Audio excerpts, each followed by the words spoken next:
Welcome to the A.D.H.Deep-Dive, the show that's not about ADHD but is filled with proof it exists. On this episode, I talked to my former youth pastor, Fig Vandermolen.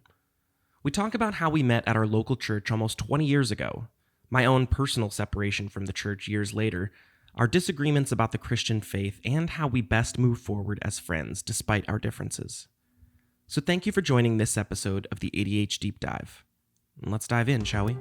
Well, this is already possibly being cut. Yeah. I'll just throw this out there. Yeah. I knew you had made the sound, like the theme song. You mentioned Yeah, of that in course. a previous. I was like, oh, I knew that. Yeah, that was me. I just knew it. The whole time, I never suspected you got that from somewhere else. Well, I get... Until all of a sudden you were talking about it. I was like, oh. But then Yes. you were like, no, I made that. I was like, yeah, okay. I could... Should we break the fourth wall here? I don't know. I'll pull up the GarageBand mix of the A.D.H.Deep-Dive theme song. Why do you have it so readily attainable on your phone? Because it was made on my phone.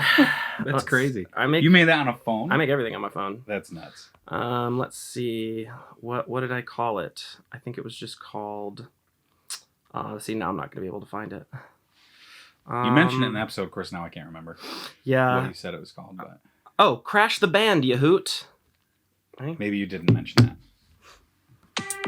Yeah. These are all individual audio levels. That's So amazing. if I just wanted to play this by itself... That is crazy to me.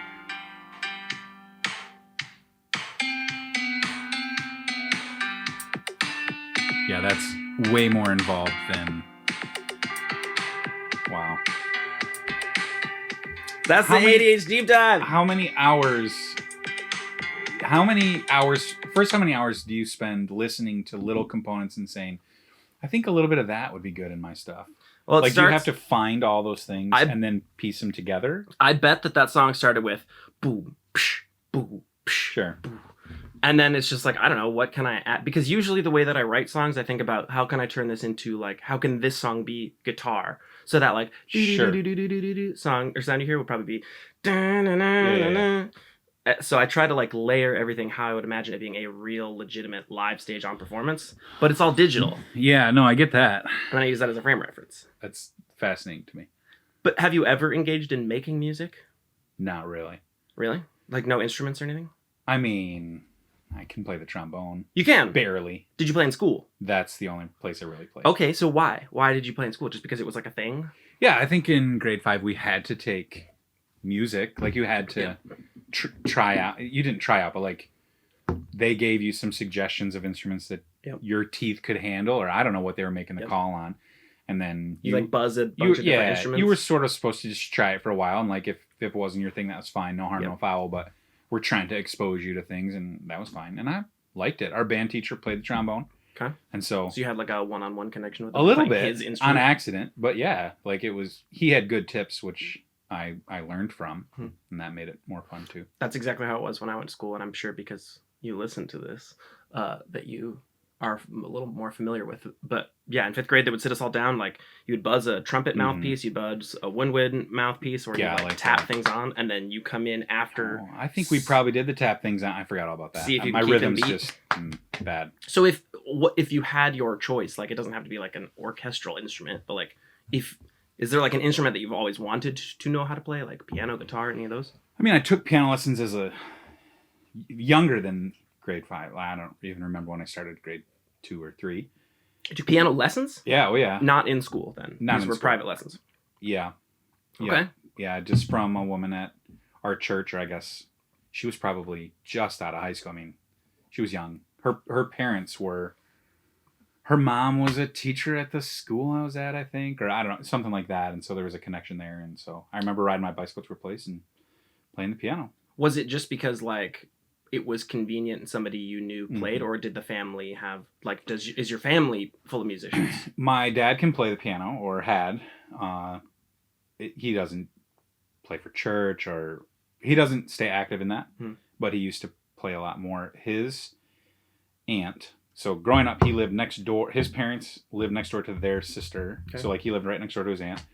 And he's one of 6, and he will tell you that, he was the favorite one of the aunt. Yeah. So he would go over to her house all the time. I know I was the favorite. Yeah, he knows too. And so then he would go over there, and she had a piano, and he he would play there, and she taught him how to play, and so he kind of always had a love for it from that. So did you like listen to him growing up playing then, and that's where I remember the summer interest came in? nights. Summer nights, he'd open the windows when it was hot out, so we didn't have AC, and I remember like from my room hearing it through the windows, cool, through the two windows more than through the closed door of the hallway and all that. It was just one of those things. See, I remember being in band because my sister was, and I felt like I had to be because she Sure. did it, but there wasn't like a long lineage of musicians. Because your sister played the trumpet. Flute. The flute, trumpet. Yep. It's all the same, right? It is all the same. I mean, it's not at all. But if you picked up a trombone today, you could you play some notes? I could definitely play notes. I don't know if you would say play an F. Right. I don't. But like some people retain the songs they played in high school, and that's about it. I don't know that I not even the songs. Those.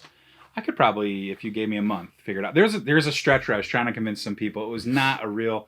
I have a lot of these in my life. Not a real goal, but wouldn't it be funny type goal? Oh yeah.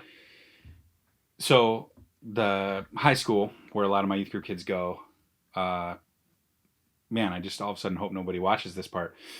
They have a pep band. I can. No, it's fine. It's fine. They have a pep band, but they don't come out to very many games, and it's not like a class. It's more of like a extra besides the class you're in. Mm-hmm. So there's plenty of football games where there's no pep band. As in, it's just dead silent, or as in. Well, I mean, the game is playing, but I mean, there's no kids there with the purpose of playing for the pep band. So I always thought it would be funny if some of the parents who played instruments in high school put together a little pep band. Oh. And like showed up to a game as the. That's why you're saying you don't want them to hear it, because you kind of want it to be a fun little surprise. Yeah, that too, and because I'm not trying to throw shade on the band program at high school, but it's just not their thing. But so then we would call ourselves the Salty Peppers because we're all kind of old, a little bit upset that there's not more pep band, and then it's a pep band. I don't know. I love it. Yeah, so I contacted my old high school's band teacher to say, can I have some of your pep band music for this project, and don't tell the other one. Because it's a different town. Right. So that I wouldn't get caught, and that kind of never materialized. So I mean, the internet exists. You can pull papers. So I definitely have a playlist on my YouTube that's all pep band music. There you go. Mm-hmm. Now, is there a future where this is actually manifested in reality? Or is it just wouldn't it be funny? This sounds really convenient, but our linchpin is we didn't have a drummer. Hey. You kind of you need a drummer. Yeah. You honestly, you just can't have pep music without a drummer. Correct. So, whether it's snare or I don't even remember the four. Do you know what I'm talking about? There's like four. You're separate asking toms. me about drum terminology. You're right. You're so right. Okay. By the way, the front part of a trombone is called a bell. I do know that. Yeah, and there's the front part of a flute too. That's why I got it confused with. Is it trump? No. Okay. No, it's not. It's called, but it is. I don't know. We don't need to I really thought your sister semantics. played the trumpet. I don't know. No, there's her friend Amanda must have played the trumpet. There was lots of people in that grade though who went to the youth group open door space who were in band, because band was a lot more like you just did it than, which I thought was awesome. Yeah I think it's important to learn some type of music theory. Like you can understand what's happening underneath music rather than just like words and sounds being blurred together. However, now is probably as good a time as any to even just talk about how we even met in the first place. Do you want to recount your side of that, or should? So I'm older than you now. Yes. I was then. Well, you were then. But I'm so old now that memory is hard. Yeah. So at Lake City, when I was there, before my time at Lake City, the youth group from that church and another church in Cadillac had worked together to make a Saturday night sort of fun event. That was before your time. Mm-hmm. I didn't know that. Yeah, and it was called, I don't even remember what it was called. And they only ran it in the summer, but the multiple churches went in on it. Mm-hmm. And the building next to the car dealership on the corner of 66 and 55 South. Yes, the one that was like... and now there's golf a building. Course that used to be the it's golf by course. there. Yeah, the other side around. So to the west of that car dealership is PK, like the road striping place, that Bob's old deal. Also, just as a heads up, that might pick up that mic. I just thought about that. My bad. No, I just thought about it. Handy. Let me put this up so it's... Perfect. There we go. Okay. Anyway, that building... Oh, I know what it was called. It was called The Hub. It's called The Hub before it was called? No, well, this is the event that they planned. Okay. That met during the summer at this place. And they would have music, like they would have sort of mini concerts in there. Nobody famous. I just think people from around town. Right. They had basketball hoops in the parking lot and people play. It was like the precursor to Open Door, Right. only during the summers. Then what happened was they were just getting gobs of youth, and they had like 4 adults. Gobs of youth. And they were like, this is a bad plan. This is going to get... an accident's going to happen. As in, it was just too over... Like, the demand was too high for the preparation? Correct. Okay. Correct. And maybe even for the buy-in in terms of adults and whatever else. Sure. Because if you're going to say to the parents, yeah, we have a safe place for your kids to be, and then there's like 100 kids and 4 adults, like that's just not... Right. That's not going to work great. If someone got hurt and you had to bring someone to the hospital, right. how many of them can even drive? Right. You know, those kind of weird things. Now you're down to 99 kids and 3 adults. Yeah, or 2 adults, because 2 adults probably had to go with a kid who was hurt or That's whatever. True. But anyhow, the hub, I'm pretty sure is what that was called. That was several years before I was at Lake City. And so when I first came, they always said, oh, you know, that was the best. Those were the glory days. Yeah, a little bit. We should do something like that. I'm like, all right, you know. And then my very second day, I probably hadn't even heard about the hub or whatever. I'm pretty sure it was called the hub. I'm not sure. Someone will let me know. Sure. But my very first day on the job, they told me that I was going to have an intern, and then he started tomorrow. So I had an intern my very first year there. I was like a day ahead of him for youth ministry. Is this somebody I know? Maybe. Tall guy was his name. I don't think He's so. got younger siblings. They have a farm down in McBain. Okay. Anyway, he went to Dort College, which is out in Iowa. Okay. And he had just, I think, graduated, or maybe he had a year to go after that. So for the summer, he was a youth ministry intern. And he, as a high school student, had gone to this thing. I see. So he had some memory of it as well. Plus, people at church were interested. So we put together this, what we called the Open Door event. And that was going to be on weekends. And we did, I think we did the same thing from its start to when I left, where during the school year it was on Saturday nights. And then in the summer it was on Friday nights, because in the school year you had games on Friday night. You wanted to go to the game. Right. And then in the summer you had races. Right. So you wanted to go to the races, but those are on Saturdays. So right. Which, for context to anybody listening, we lived, 2 miles away? It was a little bit for that. No, but it's Merritt more than Speedway? Merritt Speedway, yeah. It's a big-ish dirt racetrack. Yeah. Big-ish for the town we were in, anyway. Yeah. And people came from all over the state, I think, really, for those races. It's like, like minor league racing. Not quite NASCAR. Yeah, I don't think they call it that, but yeah. But maybe they do. Sometimes big racers would go and race. Yep. Because it's all team sports. Yep. But, yeah. Anyway, but it was kind of the whole town went out for it, or a lot of people went out for it. It was the only thing going on. But so anyhow, so then we started that very summer. After that first year of being there. So I think my very first year we didn't do it, and then that summer is when it started. What year would that have been? I started there in 2005. That's so it would have been the crazy. summer of 2006. Because and we'll of course get into the more detailed way of how we met, but I have memories of you, and I think there's even pictures of us when I'm little. About around 2005, 2006. So because I think your sister was in the GEMS, helping out with the GEMS program. Mm-hmm. So when we would do stuff at church, because we had like game nights and stuff at church, and I think you would come for those with her and whatever Well, there's else. pictures of us in the basement of the church. Which is where we did the game nights. Yes, okay. So then another thing that the church did was that weekly meal on Monday nights, and sometimes we would hang out after that. Like people would just hang out and play like Uno or just cards. And I'm wondering if you guys were around, because you live so close. Is that like walking distance? Yeah, so it was easy. And Haley, I don't know if we're supposed to say names. So Haley, your sister Haley, Yep. Was friends with some other kids that were already connected with our group, and so I mean she was really the gateway. Yep. For you, but yeah, I mean that's kind of how it all started. Was just that one program, Open Door. Yep.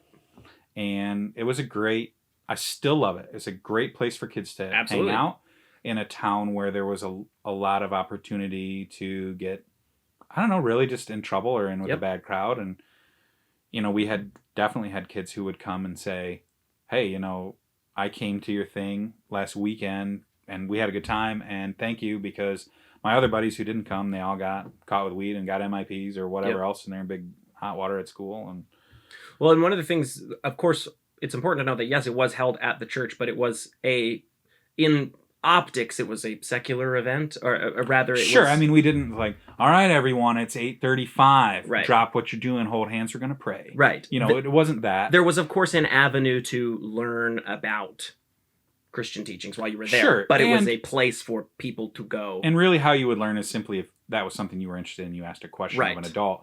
I mean, we had rules, right? Like appropriate, I thought, rules. PDA. Hey, we're going to keep the cussing down. Yep. This is just not this is just not the place for that. We had a dress code because not everybody agreed on what you'd wear, so we're gonna play it safe and have a dress code. PDA, you know, we do not have little rooms in the back you can reserve to make out with your girlfriend in. We just don't. The rules of Open Door felt like the same rules of the hallway at school. Absolutely, where it's and like, that's what we modeled it after. You can talk to your friends, you can do what you got to do. This is not the period of time that you have responsibilities. However, there is still a code of conduct that you have to adhere to. Well, because you're in a place with how many other people? Like, there's a certain amount of, this is just the expectations we have because there's a community. Well, and quite frankly, they were pubescent middle school through high schoolers. So it's like, there is the overarching, like, you've just got to be the adult in the room amongst a bunch of kids, is more what I mean. Yeah. But it was a safe place for everybody to go who wanted to play. My most fond memories are learning DDR and Guitar Hero. DDR Guitar Hero. I knew it. And well, N++, or N+. N++, but that was an Open Door. Door. That was not really Open Door. That was a lock-in. That was later in life. Capture the Flag. Oh, Capture the Flag. Yeah, Capture we had to the Flag doing that because it was so good. It was so good. Oh, I think also, was there... Well, I don't know. We had an injury. That was why we had to stop doing it. I didn't know if it was like rule breaking type things. No, but I'm sure that there was a degree, but there could have been, I guess. But it was just there was a wellhead out on the top part of church. You remember that? Yes. Yeah, and then sometimes they ran into it full bore, really messed up their shin or something. It was something brutal. Like that. Then we started putting a glow stick on it so that people wouldn't run into it. Remember? See, that's my memory. Is we played Capture the Flag with glow sticks. Well, those were the flags, right? And I think we had to burn one every time to put on that wellhead after a kid ran into it. So, but even more so, and we can talk about Open Door a little bit more. But we then took Capture the Flag to like the youth retreats. Oh yeah, like fall and winter retreat. It was like before we could have formed a Capture the Flag team for leagues. Yeah, oh yeah, because we were so. I have this very visceral memory. It might have been during your time or right after. Of us playing Capture the Flag and takes the flag out to the middle of Bob's pond and thinking that nobody would come out and get him and just rips his shirt off and books it out to the middle of the pond and flips him. I don't remember that. That must have been after my time. So good. But Capture the Flag got intense. Just as intense as Dodgeball, but Dodgeball was definitely after. Because everyone thinks Capture the Flag is just, you know, sort of harmless, 9-year-old fun. No. I'm telling you, Halo has a Capture the Flag. Yes. It's a little more innocent. There's strategy and teamwork and call-outs. And I was like, middle school is not too young to learn the value of strategic. No. Capture the Flag. That was battle warfare. That was like every night, or every time we had it, we did that. Once it got dark enough, we're out there. Yep. And there were some kids that chose not to play, and that's fine. And there was stuff inside for them and whatever. You know, and they did that, and some of the leaders were fine with that and whatever. But there was a handful of us who was like, Capture the Flag every day. Yes. And so my avenue to you was, it's probably Capture the Flag. Sure. It was just like, there's a place every Saturday that I get to go to play Capture the Flag. And then when I'm done, I can go play DDR or Guitar Hero. And this is before the PlayStation 3 is even out. Oh, yeah. So this is 2006 or 7. Because I'm in middle school when I'm first going there. But then once you become... there was youth group for younger students, but I believe that once I became a freshman in high school, I could then start going Wednesday nights to... So there wasn't much youth group for middle school students. Right. We did have cadets and gems, which that's what it was. Church-type Boy Scouts and Girl Scouts, effectively. Yes. A little less I learned a little bit about tying knots, and I built a car. Yeah. A small little wooden car. I would say cadets and gems is a little less... like Rocky Mountain hiking and a little more. Well, everything was done in the garage. Yes, correct. Wood shop. Yeah. But a similar idea. Which where was that? There was another building, right, which is now gone. Right, but there was because a separate the street came around. Yep. There was a separate building, like between the house we always called the Coster's house, even though whoever lived there, I don't think were named Costers. It's just what everybody in town called that house. Jogging my memory here. And then there was like, it looked almost like a garage. Yep. But it was like a giant wood shop. Yep. And then they would just throw tables down in the middle of the room and do their Bible lesson and that kind of stuff. I very distinctly remember. And that's gone because now they've got classrooms in their new building that are set up. Like because of the rock. It's all in the rock, Which, so at the time there was its own separate building for Open Door. It was the youth building. It was a pole barn. Yeah, it was essentially a pole barn that had this like cool. I remember the checkered floor aesthetic when you walk in. It's black and white. Yeah. Just You walk in and you're essentially in an 80s diner. That's right. There's a booth over here, or there's booths over here. There's a whole kitchen area to your left. I haven't even pictured this place in years. And you walk in, and it's the checkered floor, and then to the left, there's a little pool building, or a pool room. Pool table, not a pool. And then to the right, there's a little alcove with I think just books and TVs. And then it goes to the back, which was a bigger room. Which was the bigger, everybody could hang out, play DDR, watch movies, and then tucked in was a little piano room. So there was games, music, it was a dope aesthetic, and food. Yeah, if by dope aesthetic you mean particle board covered in carpet on the walls. That's so super cool. That's I did actually not mind it. I loved it. I really I hold a nostalgic view of that floor. Absolutely. Especially. Well, and, this was, for liability and all kinds of reasons, a thing we never did at Open Door that I remember. But sometimes later, like in your later years in high school when we would do lock-ins or whatever else, I mean, it was just particle board with carpet on it. So I remember masking taping targets on the wall and just throwing darts right into the wall, and that was a riot. Does the word elephant taser mean anything to you? Yeah, the TV, the big old, it was like a projection TV, right? Like it had the red, green, and blue. I believe that the depth of the TV was somewhere around 1.5 feet. Oh, more. Your hands are spread out almost 3 feet. That is not 3 feet. Are you kidding me? Almost. I have got a yardstick in here somewhere. I'm not going to move. Well, You can go from... No, please. I don't know where the yardstick is. We're going to cut it. We're cutting. Cut it. I'm not moving. Okay. Not moving a bit. Now, hopefully this isn't one of those things where my hands accidentally moved and I didn't know it. But I'm pretty sure I've sat completely still.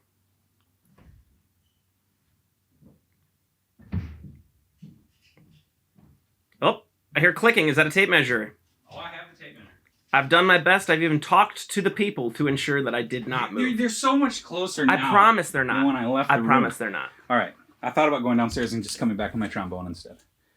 So, how far do you think that is? Well, I definitely saw it's more than 1.5 feet, but it's more than 2 feet. It's not 3 feet. What? It's more than 2 feet. I mean, here you go. You're at 2 feet 3 inches. All right. And I was thinking it was like 2.5. I thought you were about here. No, you said 3 feet. I said that's almost 3 feet. Okay, you played back to tape. I said 1.5 feet, which is 1.6 inches. That's 18 inches. 2.5 feet is how far between 24, our faces right now?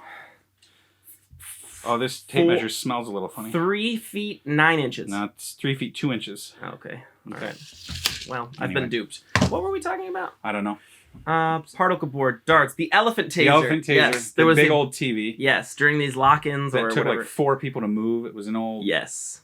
It wasn't cathode ray, which they didn't have flat screens back then. But all I remember is the inner workings were essentially there was the screen, and then this big, boxy inner piece, like a magnetron from a microwave. Right. Yep. Which we called the elephant taser because you'd watch it spark. Yeah, right? It was freaky. Or arc. Yeah. Oh man, memories. On that note, though, when it comes to the ministry side of what you did, that was more how our relationship kind of became more extensive rather than for sure. I was paid to like you. Yeah, that's right, and I was forced to be receptive to that. But no, I mean, for a small period of time when you're at Open Door, you're just through a kid's eyes, you're just the guy who runs Open Door, sure, and the guy who tells me to not sit next to my girlfriend or hold my girlfriend's hand or something like that. You know what I mean? I think what I always said was, save that for school. Yeah, I think you said it was something along the lines of just not here, guys. Yeah. Like, we just don't need that right now. Right. I'm not even saying what you're doing is bad, but just not here right now. But through that, it went from you being the guy at Open Door to now you were my youth pastor. Sure. Or to a certain extent, you were becoming my friend, of course. Mm-hmm. But now I'm wondering, because I have also not blocked out, but that early part of going to youth group, I don't remember a whole lot other than remembering, this isn't exactly what I thought it would be like. Because it was very similar to Open Door in the fun. There was a lot of the same faces I was seeing. Absolutely. But I guess... By design. Right. Yeah, by design. I mean... And it's a small town. It's a small town. So it's kids from school, and it's whatever. That church was planted, more than 50 years before I was there. Right. With the idea of there wasn't a lot of churches in town, and people could really benefit from the ministry, that a church could provide. And I still believe that. And for that town, I still believe that for sure. I mean, Lake City, for context, had, I think, 1,000 people is the official population. At that time, probably still pretty close. I bet it's 1,100 or something now. City proper. Yeah. But yeah, it's a small town, and that church runs programming, not just for youth, for all ages. And they run a weekly meal, like a no questions asked, come and get some food if you want meal and things like that. It's great. But so anyhow, so that church had been planted with the idea of, ministry and outreach ministry. And so, yeah, I spent lots of days of the week after school, at school, or picking kids up, or tutoring. I don't know that I ever tutored you, but I remember tutoring several kids. Well, the space, the youth building was a place where kids could go to do their homework as well. For sure. Yeah, where you're not just sitting down to be tutored, but like after school. Yeah, we did that like once a week. We would just have it be open, and you could bum around. And and now all is well and good until they needed tutoring in like upper high school math, and then that was real tricky. Sure. Tutoring middle schoolers is a lot easier because you're more familiar with the content, or I am anyway. That's the stuff you're still using. Yeah, that's a good way to put it. Is some of that stuff I was not a great tutor for, but we all knew that. So anyway, we did fine. But yeah, so what you wanted to do was you wanted to minister to students, which we were doing. But as a Christian and as a church, we cared spiritually about kids too, and so we had meetings where we did learn about the Bible, and we said, hey, this is what it means to be a Christian, or this is one of the ways that you're going to live out a Christian faith, and that's a really important part of a church's ministry. And so that was our Wednesday night program. And we always said to our people on the weekends, open door, if you're in high school, it was a high school youth group, but the program Open Door actually ran all the way down to middle school. Yeah, that's right. Yep. And so when you were in high school, then you would be eligible to come to the youth group, and that changes a youth group dynamic when the kids in your youth group are there because of just a fun weekend program, a community outreach program. Really, we had to talk about Christian faith and the Bible at a bare bones level, which was actually really refreshing. To just start from scratch and say, if you knew nothing, which not everyone there knew nothing, but if you knew nothing, let's tell you about it. And so I remember you coming in grade 9. I remember telling you couldn't come when you were in, it must have been grade 8. Interesting. Because you were in middle school. Yeah. And that was okay. There's something okay about building up some anticipation. Not like in a manipulative way, but. Well, and like, if the optics were that it was kind of the same thing, that was the reason I was going, then just stay at Open Door, kid. Sure. You know what I mean? Like, you'll learn soon enough that it's not all the same, And you know what? If kids only came to Open Door, we were still pleased as punch. Yeah. Because it's still that refreshing, safe space. And hopefully, and I believe it was, a positive chance to interact with adults. Mm-hmm. We don't any of us, you now as an adult, any of us want kids to grow up thinking they can't trust adults. We joked about leaving the kid in the youth building. We, and maybe that's not a very good example of trust, but you don't want a kid to enter the world thinking everyone's my enemy. Yeah. Because they're not, and they shouldn't be. I'm not saying there's not some bad actors out there, but the vast majority of adults care about kids. Yeah. And it's good for kids to know that.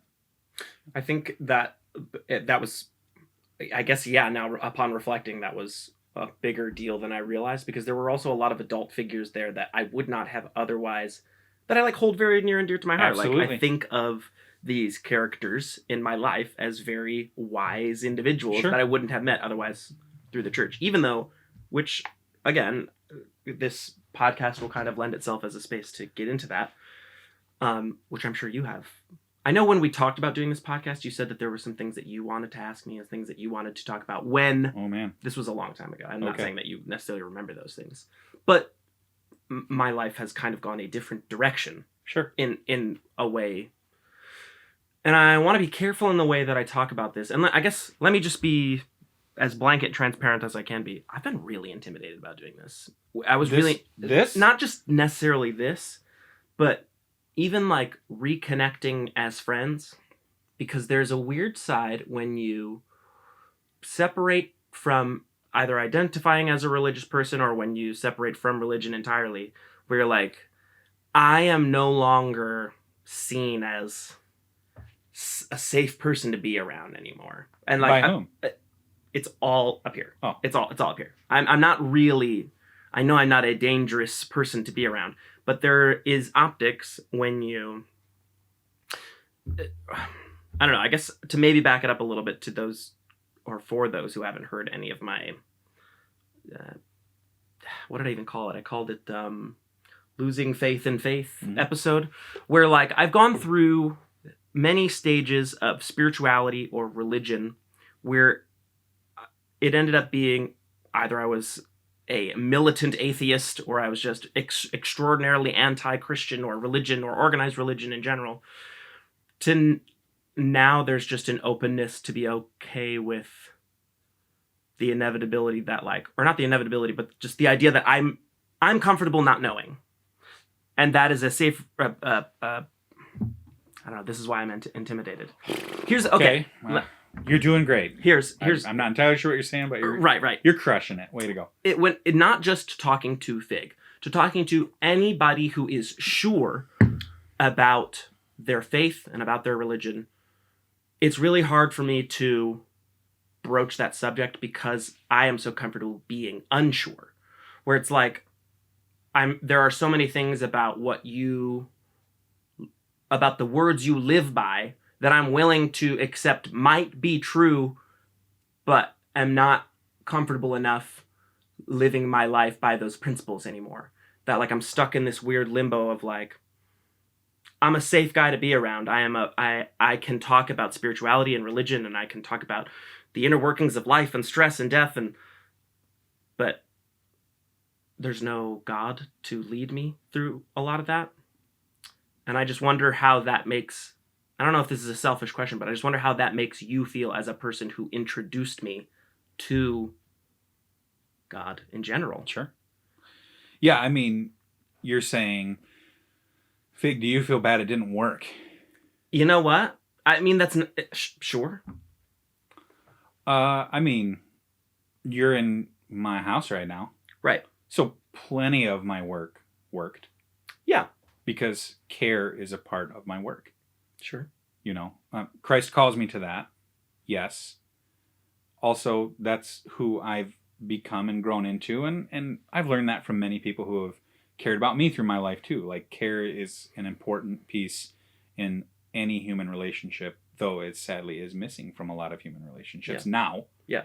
And I don't mean, when I say a human relationship, I don't mean like a really close friends or married, you know. I mean all of our interactions. Yep. Like, how I cared for the total stranger at the grocery store this morning in the checkout when they were having a hard time figuring out their payment.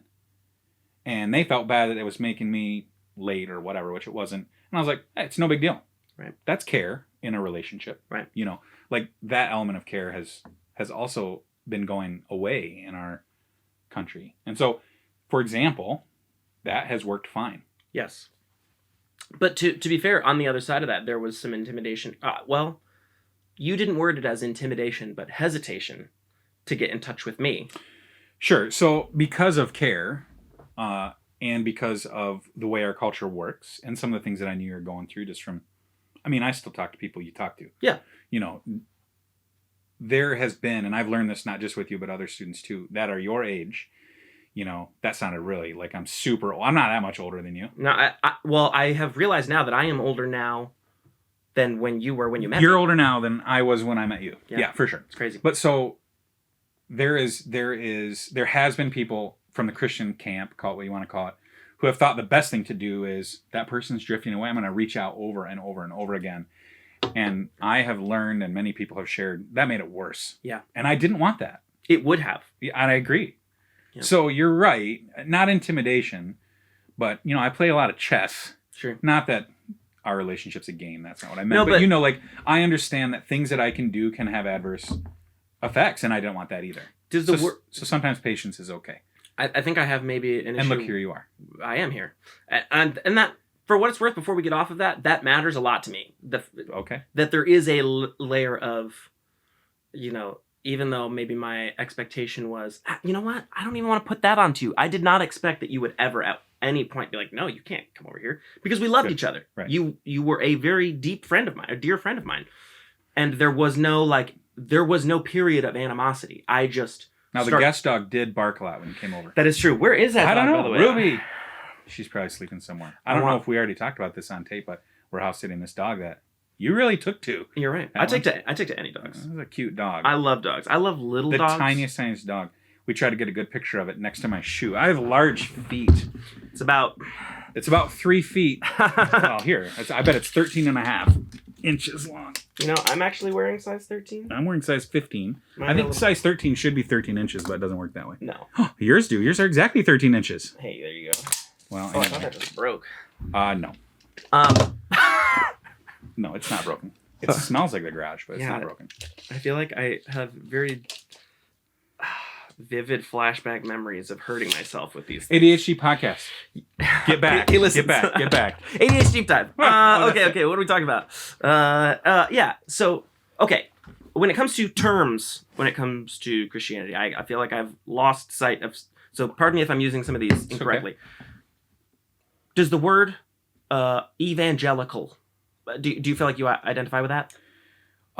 So there's like capital E evangelical, yes, and there's lowercase e evangelical. That's how I would define of evangelicalism. You mean evangelizing? Evangelizing. Sure. Yes. Okay. So that term applies.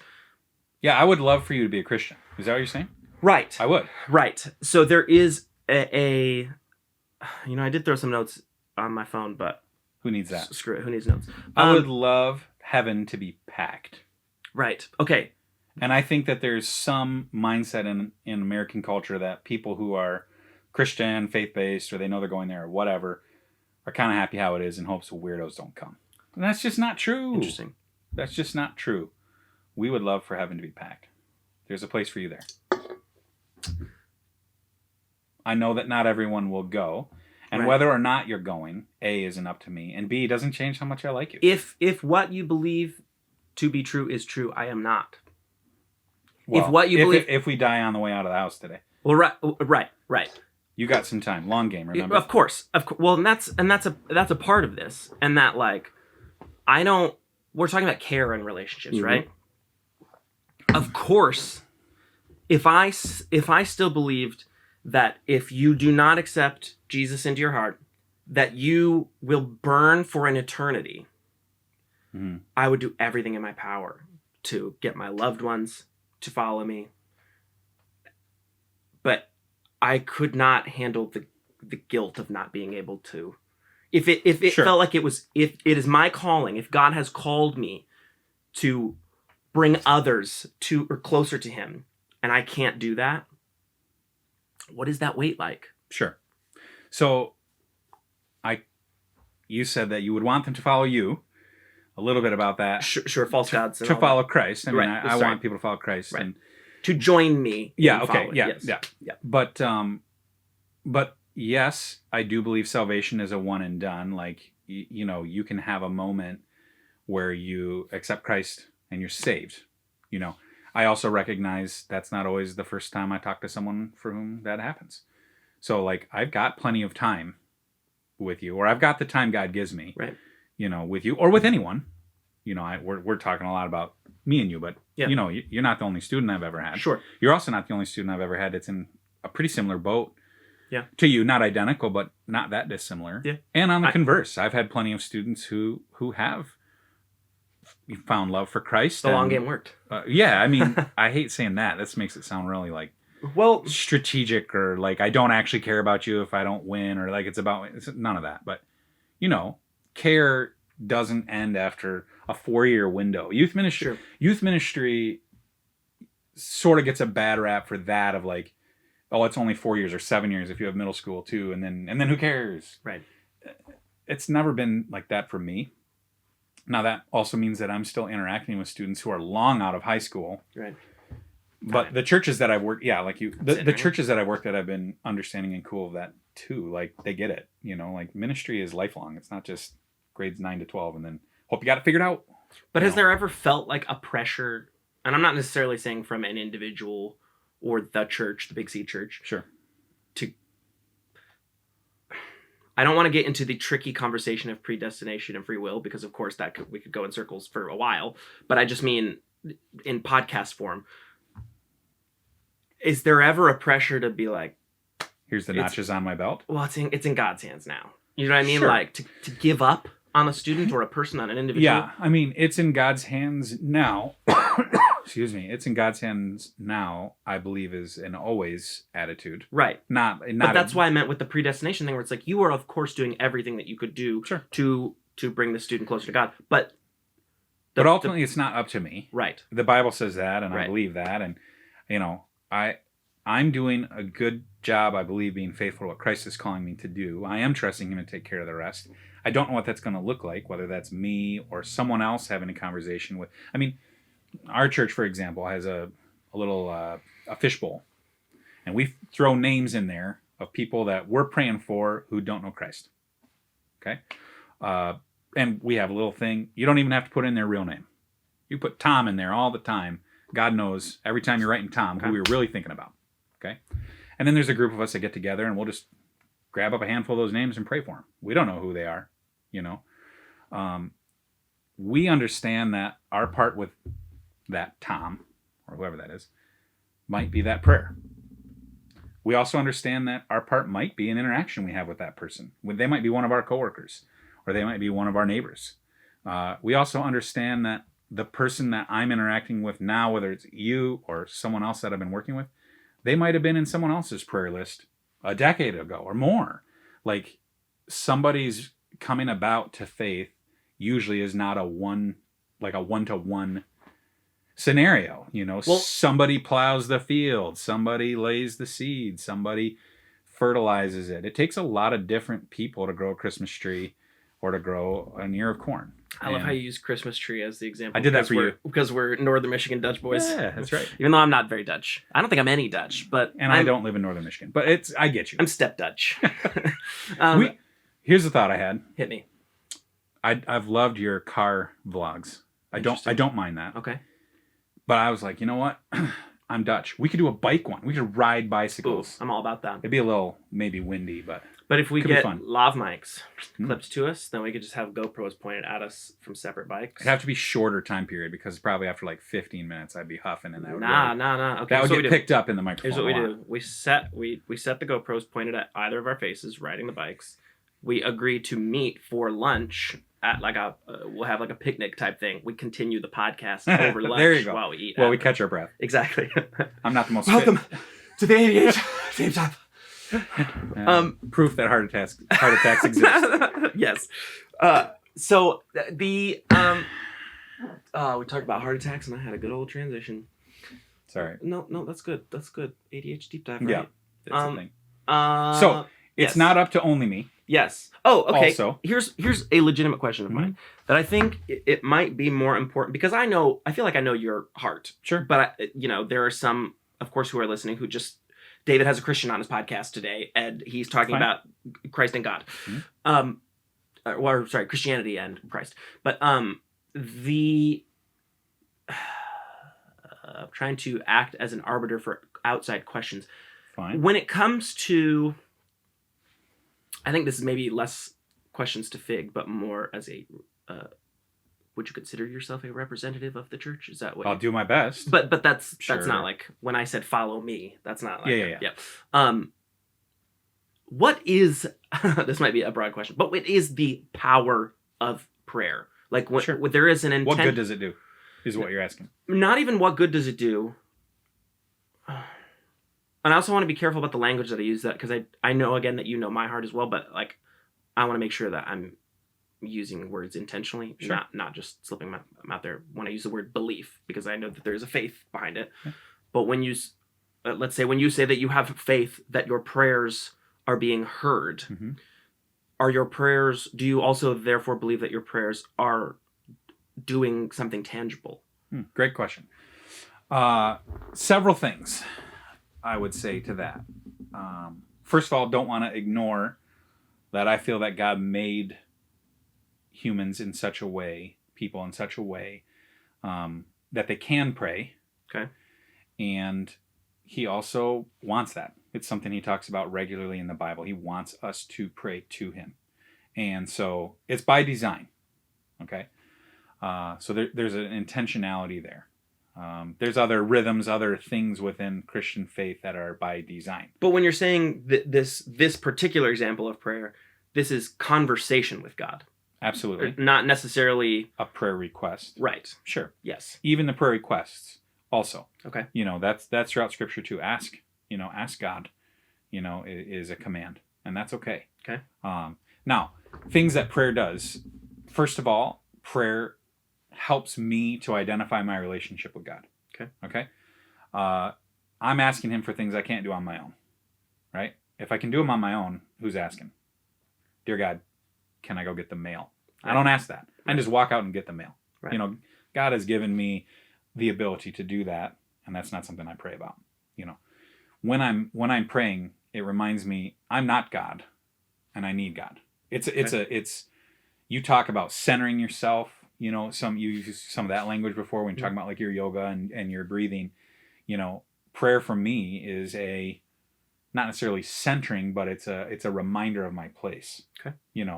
Before a powerful God who could do what I'm asking. Now, does every prayer that I make get answered in the way I'm asking it to be answered? No.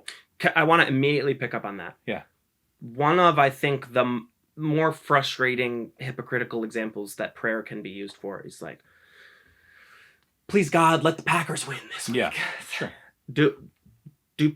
Now, some people, I'm sure, do believe that God is going to hear them and answer that call. But I think God hears them. He always hears them. Yeah. But if you didn't pray for the Packers to win, is it possible they lost because you didn't pray? Like, yeah, or the people who are praying for whoever the Packers are playing. Exactly. Yeah, right. Like, then what? Does exactly. He flip a coin? Right. Yeah. But there is an optics thing here where it's like, this is only the hypocritical side, and again, I know your heart, I'm not saying this is what you believe. But if it's just an optics thing, God didn't answer my call, therefore I have somebody to be angry at. And it's just like, that's not how it, even as a person who doesn't necessarily believe, that's not how that works. Right. Well, per our conversation earlier, sometimes when you call with a number he doesn't recognize, he doesn't pick up, huh? Hey. I don't know if that's true. I think he hears all the prayers, but I think he hears the prayers of people who aren't, they don't even know they're praying, right? Like people who are just calling out to God out of frustration or in turmoil or absolute, they've just been their life is broken, right? Like, True. My mom just died of cancer, and not mine, but like, True. This is where the person is at, and they don't know what else to do, and they don't even know who they're addressing. Yes. Right? God hears that too. That is a prayer. They might not know that, but that is a prayer, and God hears that. Do I think some people pray for the Packers to win? Sure, I think some people pray for the Packers to win. They should pray for the Lions. Obviously, the Lions need a little more help. Prayer. But yes, and do I think that sports is like below God? Like he wouldn't mess it? No, I don't think so. But I also don't think that like me going to get the mail, that God has to intervene with every thing that exists, including sports, right? Like, but the quote unquote of it all, the quote unquote devil's advocate of it all. Sure. There is an argument from the other side to say that, well, if we're using that, then if you didn't pray, well, then God could throw a car at you on your way to go get the mail. Sure. You know what I mean? Do that anyway. But thankfully my mailbox is on a curb. Sure, I don't have to cross. Right. That'd be a really wild car. And again, I just want to make sure, because this matters more. Plus, your car's in the way. They would. I will single-handedly save your life. Your car will anyway. Yeah. I do. I know, again, that I've said this many times. I want to make sure that I am continually careful about the way that I say things. So even if it doesn't come across as offensive, don't worry about that. I want you to have the freedom to be like, I don't think that's what you mean, David. Sure. If you believe that that's sure. So there's no easy answer there. Let's go back to the question. Why not pray for the Packers to win? I think if God wants the Packers to win, he can make it happen. I don't think that's out of the bounds of his ability to bring about. I'm not sure that that's something he's going to always do. But again, this is I'm already nervous about what I was nervous about doing, is like just feeling like I have to check. Keep checking out. But this is a question thing. this is a predestination thing, where it's like there is a belief that God couldn't change the outcome of the Packers-Lions game because the Packers-Lions game has already been determined. Sure. So part of that, I believe, okay, because I definitely believe what God says in the Bible about predestination and that kind of stuff, and I know there's a lot of debates about that, even on YouTube lately, which I've watched some, which are fascinating to me. Sure. I'm still learning, I'm still learning, but I would say that it is not outside God's ability to have included my prayers for a person as part of how he was going to get that done in the first place. Okay, so we made a joke about a Christmas tree farm earlier, or we're joking about that. If God has a plan for a Christmas tree to grow, or a garden, or a fruit tree, it doesn't matter. Part of that intention is the person who's going to prune that plant. That's why I think missionaries are important. Even though I think predestination is absolutely a fact, I'm not opposed to mission work, and I have great friends who are on the mission field or going on the mission field, because those people are doing what God needed done to bring about the salvation in those people. That doesn't change. That doesn't actually change. The fact that a prayer can influence God doesn't change his predestination of the person they're praying for. But you are saying a prayer can influence God. I'm saying, yeah, I think it can. Okay. I think it can. Not because he owes it to me, but because he listens and he cares. Now, is this a change of mind, or is this a for God? Yeah. Do you mean if I prayed for something he wasn't planning on? Yeah. So if I pray for something that he's not planning on, well, first of all, I don't think he's under any obligation to answer my prayer. Of course. Anyway, okay. Because I'm not God, and I'm not beholden to that. I'm thankful for what I've gotten. I've received grace that I don't deserve. I better start with that. But I don't think that my prayer that would be in opposition to his plan would succeed. I don't think he faults me for that. Like, if only you had prayed for the Lions instead of the Packers. Right.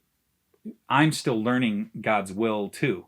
And the more and more I learn about that, I think the more in line my prayers are with his will. And that's become a beautiful thing in my life, to participate in prayers that I really think have been in line with what God wants. Because I think we've all started out with the prayers of like, but the Packers, you know, like that. Or it's just selfish prayers. Yeah, and I don't think that that's a problem. You gotta get on the merry-go-round somewhere, so to speak. Sure. And we're all still learning about what prayer is. I think it's a journey, and it starts pretty basic, and that's okay. Yeah. My children pray right around the table. Okay, we pray for meals around the table. Even in their small number of years and their journey in prayers, the things that they're praying for are just exploding in a great way. Timothy, my youngest, his prayers used to exclusively be for having fun. Okay. God, I thank you for a great day, and I just pray we could have fun. We could have fun today. Okay. Amen. Tim, why don't you pray for someone else, man? Like, why don't you pray for David or whoever? All right. Dear God, I just pray David would have fun today. I have a sort of... Well, before I go to the self-defeating side, I actually want to talk about how I pray. Sure. Because I do believe that what I do is pray. Mm-hmm. Yes, it is done through yoga and meditation. Mm-hmm. It's not always in yoga. I think yoga is the exercise portion of what finding myself or finding my purpose or working on myself is. It's taught me more about breathing, and I struggle deeply with anxiety. Yoga and breathing and meditation has done more for my anxiety so that I can just at least focus on what's real more than anything, or whatever this perception of reality is. So when I pray, I'm speaking to God as an idea, and God could even still be an entity, but my perception of God now is no longer, or at least at this time, not the Holy Trinity. It's not, in my mind, it's not God or the Father, Son, and the Holy Spirit. There is this universality. Yes, I know what you're saying. I think that's what my perception is. We are all God, and that we are all. Okay, I'm not articulating it the way that I want to do.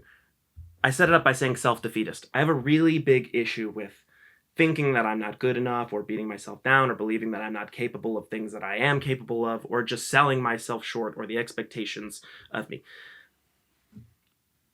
I have to believe that I am in control of some aspect of my destination. Because when I have these moments that I feel proud of, I feel like I'm really able to feel the legitimate pride in myself that, like, congratulations, you did it. You've gone through so much to get to where you're at. And so I pray as like, I am so thankful that I am part of this, I feel very embarrassed because I'm not articulating it the way that I want to. I see us, the human species, as a collection of one organism, right? We are working together to solve these common goals, and that is literally just to survive as a human species, because there's a good perception that we're... Bamboo. Bamboo? Yeah. Isn't this bamboo? Aren't all bamboo of a species? A mycelium. No. Yeah. Yes. Yes. Like the roots are... Yes. That's what you're talking about. Yes, that is exactly... Gotcha. That we are... They're just trying to survive together. Right. And if we're looking at it through a Christian lens, sure, the perception... I thought you had said, am I selling them at first when you said that. Oh, no. I was like, are you selling bamboo? I didn't know this. Was like, yeah, I got you. I have not told the people I'm selling bamboo yet. Yeah, we're going to cut that. That's okay. It's a new business opportunity. Available exclusively at davidjmund.com/bamboo. It's really expanding quickly. Profits are shooting through the roof. You're killing A.D.H.Deep-Dive. Deep-Dive. I did not mean to interrupt. No, whatever. I really was trying to catch it really is what you were meaning. But yes, mycelium, the mushroom or the fungus that links all root growing systems, beings together, whatever. It's under the ground. I see a comparison between the human species and that. But if we were to toss it to Christianity, I can see the comparisons where, like, if we're using prayer, that God does need you to pray to him in order to manifest the plan that he had. His plan was for prayer to come in so that prayer could help him execute the plan. Am I correct? I mean... Yeah, it doesn't only take my prayers for that. Again, God can do what he wants whenever, but it takes, regardless. But it takes the collective of the human species to maintain that relationship between God and yourself.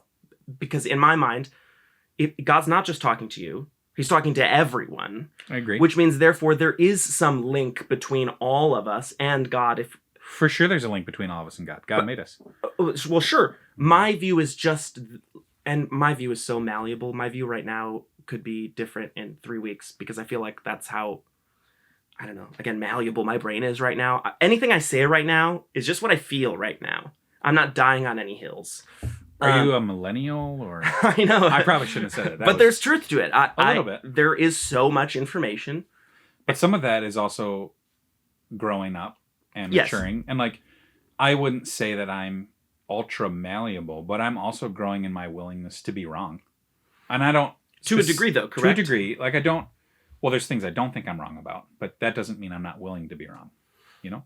Like, let's take some of the examples from Christianity, because I'm a little more familiar with it than I am with other things. But, you know, the denomination I'm in, big time infant baptism believers. Christian Reformed? Christian Reformed, yeah, absolutely. Okay. You know, we are about baptizing babies. Yep. You know?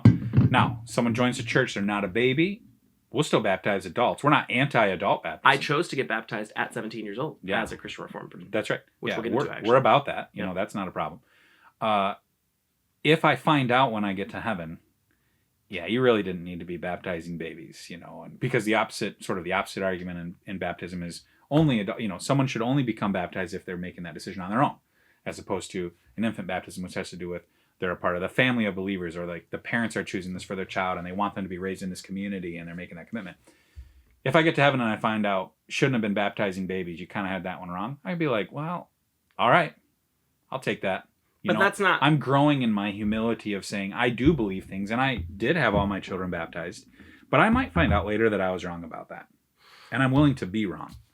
Well, that's part of maturity. Well, when it comes to being wrong, I think I'm fine with like, I'm almost certain that I will be proven wrong about just about everything I feel like I hold dear over the next 34 years, because that's just how time works. Because I don't believe in anything beyond so fervently that, like, my mind can't be changed. But there are some things that your mind cannot be changed on. And to me, that's like sort of antithetical to what this, at least my perception of what this is all about, is like the ability to be wrong, the ability to not know until right before I know. And a portion of that is the afterlife. Sure. And the existence of God itself. And of course, some people operate out of fear, and it scares me that there are some Christians that live their life existing not in sin, more out of fear of hell than out of the bliss of heaven. I think if that's how you're operating, you're going to get there anyway, right? Like if you're still living your life by the principles of Christianity that are mandated in order for you to get to heaven, whether you're operating out of the bliss of heaven or the fear of hell. Yeah, I guess. Because you're afraid of hell, right? But it's not your personally. Yeah. Well, no, I guess right. You're not afraid of hell because you're not going there. Yeah. Yeah, that's tricky, isn't it? Yeah. So I do hope that people in my position don't use the scare tactic of how bad hell might be to sort of quickly convince someone about the truth of the gospel. It's not that there's no mention of hell in the gospel, because there is. Yeah. But the gospel is about what God was willing to do just to stop you from having to go through that. The gospel is about God's love, not about where you're headed if you don't come with me, sort of a thing. You know, like the focus of the gospel isn't hell, in my opinion. It's God. But there is an element of it, right? And you can't ignore that element exists. Oh yeah, you can't ignore. In order to tell the full story. Because if hell didn't exist, then there's no consequences. Yeah, that's right. Christianity is a pretty expensive hobby. But there is, I think that I just agreed with something I don't necessarily believe, that there is a perspective in some Christians' eyes that through the absence of God, there can be no morality. Do you believe that? You mean if God wasn't real, why have morality? Or not even just God not being real, like that person does not believe in God, therefore cannot live a moral life. Oh no, I think someone could live a moral life if they weren't a Christian. Do you believe that is the common belief through a majority of Christians? Now, maybe I shouldn't even ask you that because you should only speak for yourself. Yeah, I mean, I don't want to generalize anybody, but I would say a lot of Christians would say you could be moral, but not moral enough. That's maybe not the right way to put it. Not moral enough to gain a spot into heaven. Right. Okay. So like some people may have sort of some kind of capital M morality in their mind, like true morality only exists if you're saved or something. And in that regard, they would say, yeah, then you couldn't be, or someone couldn't be. But you're talking, in my opinion, you're talking lowercase m. Can somebody be a nice guy? That's exactly what I'm saying. If they're not a Christian. You bet they can. I like to believe that I'm a nice guy. If the converse is dangerously true. I know some people, or it has happened, that there's Christians who are not nice guys. Correct. Or have perpetrated terrible crimes. And that's awful. And I'm not proud of that. Is the kind person who's never even heard of God, who exists his entirety in a secular life, but essentially doesn't... of course, we all live in sin through... I don't know. Do you kind of get what I'm trying to say here? This guy who's a nice guy who doesn't believe in God, and this guy who's a terrible guy who has given his life to Christ, or at least declared that... Mm-hmm. Is this guy still going to hell, and this guy's going to heaven, and there's nothing we can do about it? I mean, it's up to God, in my opinion. And that is the system he's laid in place. I'll make it way worse, and maybe you don't want to talk about this on your podcast or not, but let's talk about aborted babies. Oh, great. Right? Sure. I mean, this is a big thing that I deal with when I'm talking with students. Well, what happens to those babies? Because they didn't have a chance to accept Christ. They could never proclaim his name. They were never born. Can the same story be said of just babies that passed for sure prematurely? For sure. So this isn't necessarily the choice to abort, but a baby who died before it was born. Okay. For sure. I was going to say, the question I sometimes get is, will that aborted baby be punished because of an act of their parent or whatever? That's why I started with that. But you're right. Sure. Yeah. Take any child, could they, especially an unborn child, how could they be saved if they've never had a chance to accept Christ, right? Because they've never been born. And I would say, man, that's tough. That's tough. I would not be telling people that they should bank on unborn children being in heaven. I mean, because if you did, that leads itself to a pretty terrible principle, right? Like, my best bet for my children being in heaven then is aborting them. If you're saying that if it's a guarantee, I see. Right? Like, that's a weird conclusion too far down the road if you go the other side of that, right? Like, that's dangerous. God is the one that chooses. I believe that. And if you look at how God presents himself through Scripture, he's constantly trying to rescue people. Yeah. So I'm trusting the goodness of God to make that call, and I'm hopeful that I will see aborted babies who died, premature.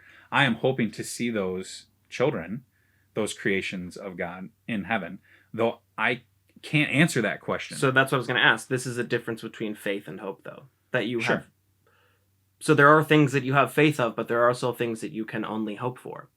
And what scares me is that there is a line that's not being seen by, I would argue, a majority of Christians, and I'm sure that, let's just go with culturally, in the culture war side of it, that Christianity, the type of Christian that I know you to be, and your family to be, and people I grew up with to be, does not seem to be what is dominating the political right. And I don't want to, this does not need to be a political conversation, but when the ideals of Christianity gets wrapped up into Christian nationalism, and now that's where policy is being made, that scares me as someone who does not identify as a Christian, because simply the existence as, let's even say outright atheist, is enough to be persecuted. Sure. And that's just because I consider myself on the left. It has nothing to do with who I am as a person at my core or my heart, only because I do not believe what some on the militant right, and yes, there's a militant left. I'm not trying to equate anything. I'm just saying it feels like the idea of hopefulness that your particular religion is so correct that I might as well legislate based on hope. And that's scary to me. Yeah, I mean, there tends to be a missing element in that, I find, and that is humility. Yeah. They're not what you're saying, but like people who, I think we have plenty of accidental Christian nationalists, or I more often just call them Christian American. They're maybe not militant or whatever. They've just sort of been swept up in that mindset. They feel like, well, this is what Christians do, or I'm a Christian, so see Christian I'm nationalism. suppose I have to do that. There's like capital CN Christian nationalism. Yes. It's organized. It's whatever. Yes. And there's plenty of people who are just kind of caught up in that, right, on accident, right. Which is, I'm not trying to throw out. I know that culturally in politics, and the way that politics is being legislated, and what I think culturally in politics, especially when they're banging a Christian banner and saying this is what we got to, I think they're missing a lot of humility.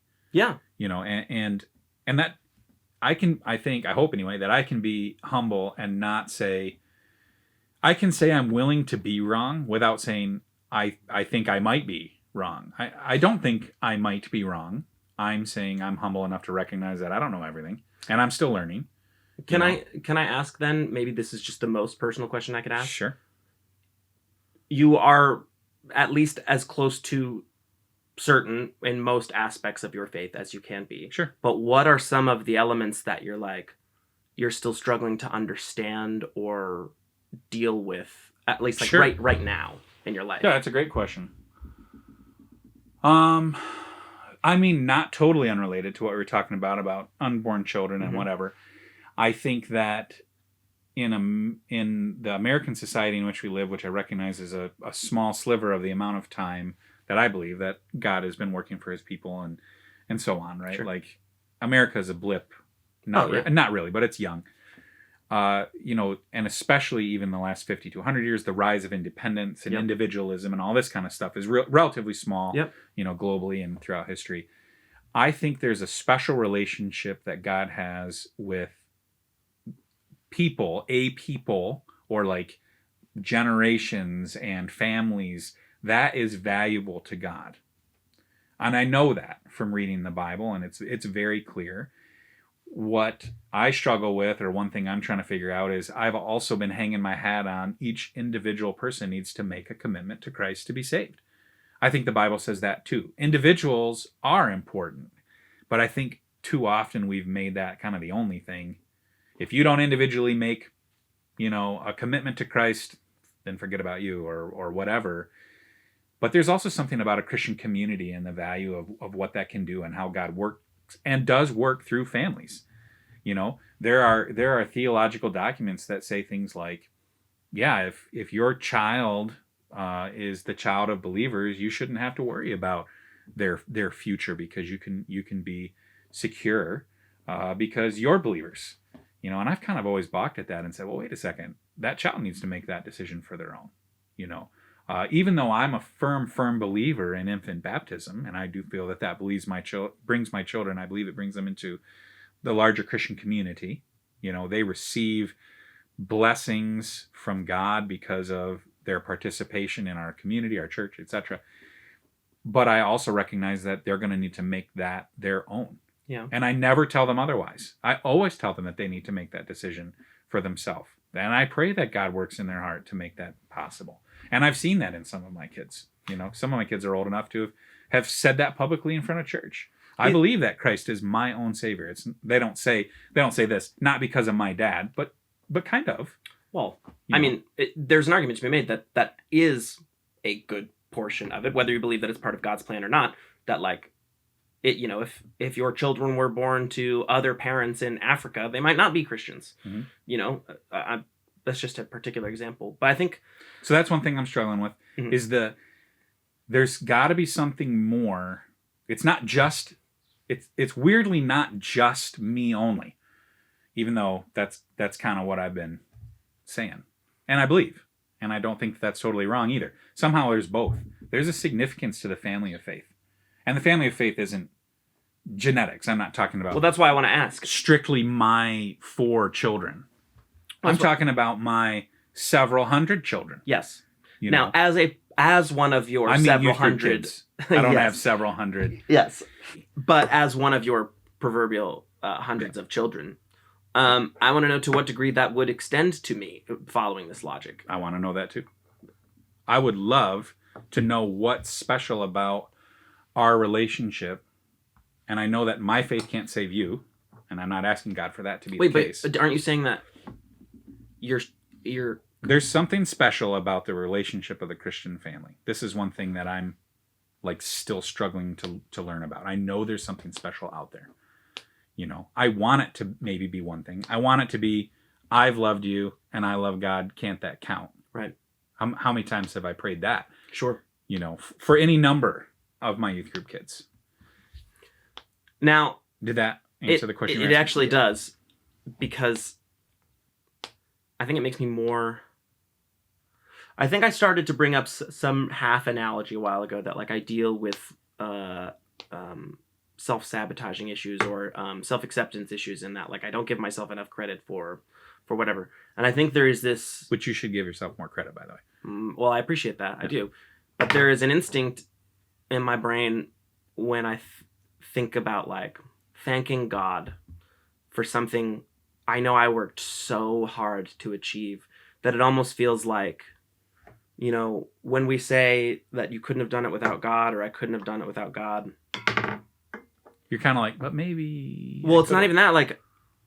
Yes, you believe that most of the things that I accomplished were, I'm sure God was pulling strings and working in mysterious ways and all that. If I don't feel that, and you tell me, not you, Fig, but you as a Christian tell me that was all God, now me as a person who's susceptible to being depressed and who feels stuck in this individualism that oh yeah, I'm just a puppet, Sure. And it doesn't make me, it hurts to know that I'm just a cog in a machine or a tool. And, but that boost of serotonin when I give myself pride or the ability to like feel good about something that I did, going like, you did this, David. Like that saves my life sometimes. And it scares me to give somebody else that credit because that takes away or it feels like it takes away my ability to root for myself when I otherwise would not be able to. Yeah, I hear what you're saying. I mean, hopefully there's plenty of us rooting for you. Of course. And that's maybe a more rhetorical statement, but sure. I just mean that like when I look at the God that I pray to, I am more praying or thanking the fact I am thanking whatever mysterious being is in charge of allowing me to exist at this particular time to have been able to accomplish that feat. Okay. I'm okay with agreeing with that side of spirituality and religion. I think there is a greater there's a greater plan at place. It's just hard for me to give that to one person. Sure. Whereas like I think we're all doing it collectively. We are all manifesting this spacefaring civilization that we're becoming that. Like, I don't know. And giving credit to someone else is just difficult for me to do. Hard to plan through the mycelium, though. The mycelium, that's right. Hard to plan that way. Now, but what do you mean by that? You're saying there's sort of a collective push, right? A collective plan? Oh, well, I'm not saying individuals have made up this plan. I think that it is so far... Now, maybe this is the tricky separation of evolution and theology, but like, we are actual... Have you ever heard the sentence, like, we are the universe experiencing itself? I have heard that. I really feel like that like, we are in a constant state of cyclical, like, species popping up, species coming down, those bits of that species becoming stardust and turning into this, and like, to me, that's beautiful enough that, like, to think of one being, like, this goes here, and this happens this, and then this star will explode, and this being will... That's harder to believe as a plan than just nature being so beautiful that it experiences itself, and that's enough. Yeah. But I'm not trying to challenge an idea with that. No, I know it's that. just where I land, I guess. Yeah. Yeah, I mean, I hope and have confidence that it's not, this and then this and then this. I mean, Scripture's filled with desire for relationship. God has. It's not just... He didn't just sort of make it all happen just to watch it all run or whatever. He desires relationship. That's clear. And so I think there's some added beauty there and added design there too. There's strong purpose. If you take just the words of the Bible at face value, especially when it comes to Genesis alone, it was 7 days, right? That at least the physical stuff was created. Maybe the plan continues to evolve, but like, it was this at the beginning. Yes. Sure. Yeah. To me, an all-powerful being, an all-knowing, I get stuck on the like, and maybe I'm parroting somebody else here that I'm forgetting who their name is, and I apologize, but there was an argument to be made that like, or was an argument that was made that either God is not all-powerful or not all-knowing, because if, the worst example was like children dying. Mm-hmm. I think like, you mean all-powerful or all-loving. Yes. Yeah. Yes. Mm-hmm. Yes, exactly. And that like, either it's God's decision to kill that child, suffering, or that suffering is or out his of God's inability. Control. Yeah. And that was enough of an argument.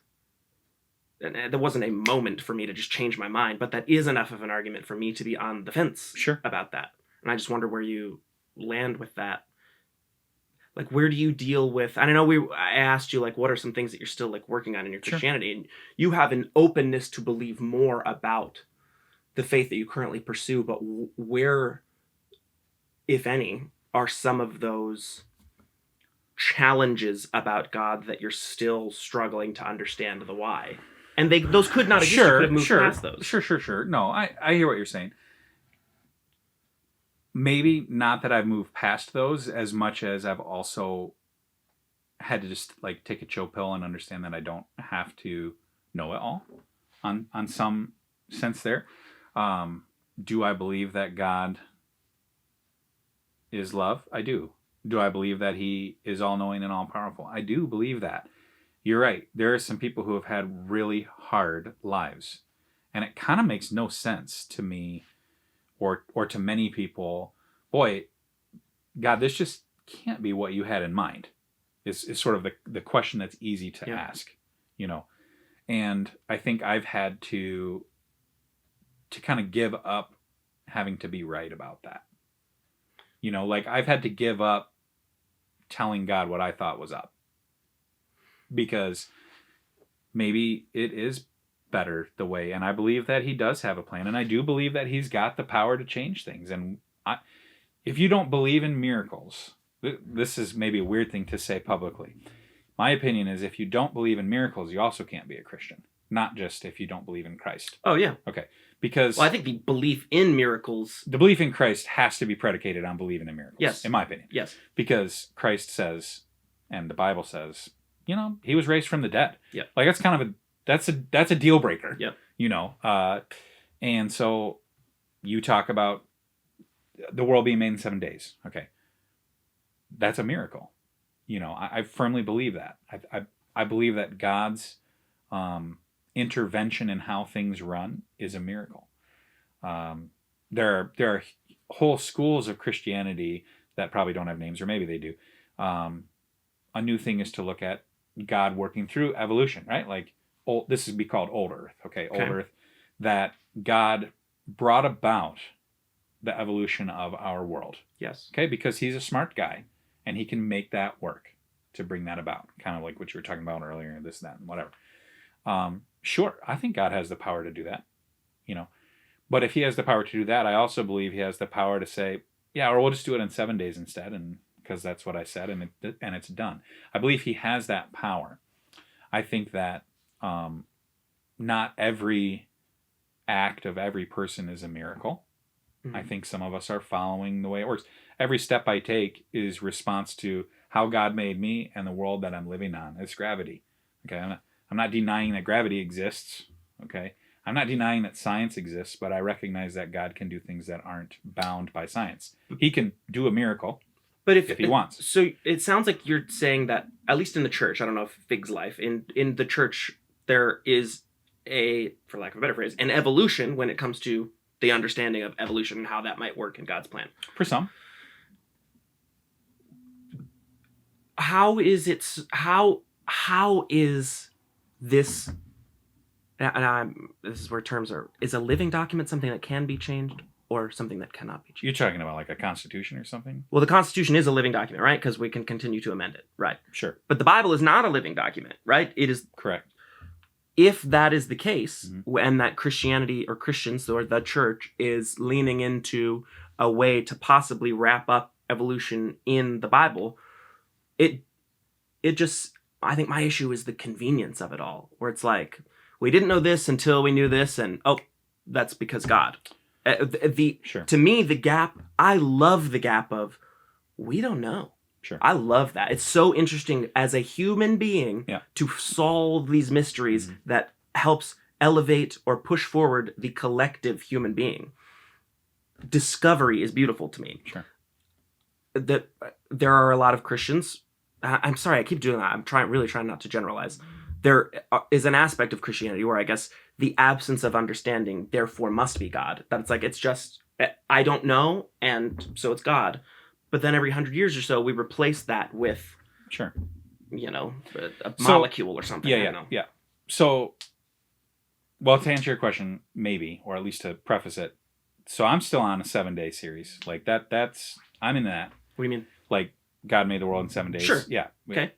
I'm not saying I think that the whole world is the old Earth and the evolution and the whatever else. The living document. I understand the science of that and can absolutely see that in the span of our lifetimes now. How I believe God has made, you know, this creation to operate even under some of those rules. I understand that God could have done the older thing, but I also think he can do what he wants. I see. And so I think it's pretty tricky for him to do one thing and tell us he did a different thing.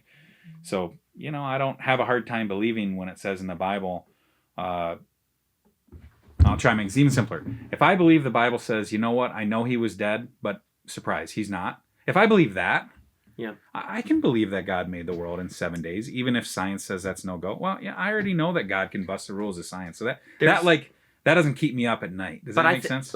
But that keeps me up at night. That it doesn't keep me up. Yeah, because to me, I really, I know you know this. I'm coming out of love here. Yeah, I'm not trying to.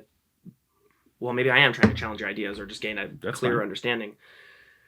That just seems so convenient to me. Is like, look, basically what you said. I see you as such an intelligent guy, but basically what you just said is like, look, I believe the world was made in 7 days. I'm totally willing to believe that.